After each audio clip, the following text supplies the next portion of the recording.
Good morning সবাইকে। সকলের দিনটা খুব ভালো কাটুক। তো প্রথমেই আগে বিছনাপত্রগুলো গুছিয়ে নিলাম, আর যেই কাজগুলো আমার থাকে আর কি, ঘর মোছা, ঝাড় দেওয়া, ওগুলো করার পর বসে পড়েছি পড়তে, কারণ পরের দিনে কলেজ যেতে হবে।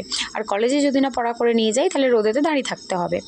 আর এই যে মা আজকে করেছে, আজকে সকালেই জলখাবার হলো ঘুগনি আর মুড়ি। আমার ঘুগনি খেতে না খুব ভালো লাগে, আজকে শুধু লেবুটারই কমতি ছিল, তাই মা শসার পেঁয়াজ আর বিট নুনই দিয়েছে, লেবুর রসটা দিতে পারিনি। কিন্তু ঘুগনির সাথে ওপর দিয়ে লেবুর রস ছড়ালে কিন্তু খুবই ভালো লাগে।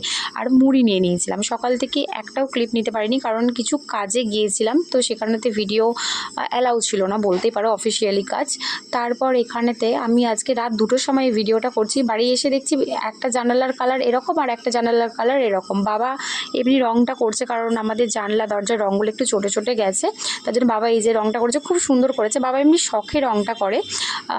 বাবার মনে হয় কাজ ফ্রি থাকলে বাবা নিজেই এই কাজগুলো করতে খুব পছন্দ করে। আর আমি পড়ে উঠে দেখছি আমার বইয়ের তাকের অবস্থা এরকম, এটাকে শীঘ্রই গুছিয়ে নিতে হবে। কাদের পড়ার পর বইয়ের তাকের অবস্থা এরকম হয় প্লিজ আমাকে বলো। আর পারলে একটু সাবস্ক্রাইব করে দিও আর পাশে থেকো। আসছি আবার একটা নতুন ভিডিও।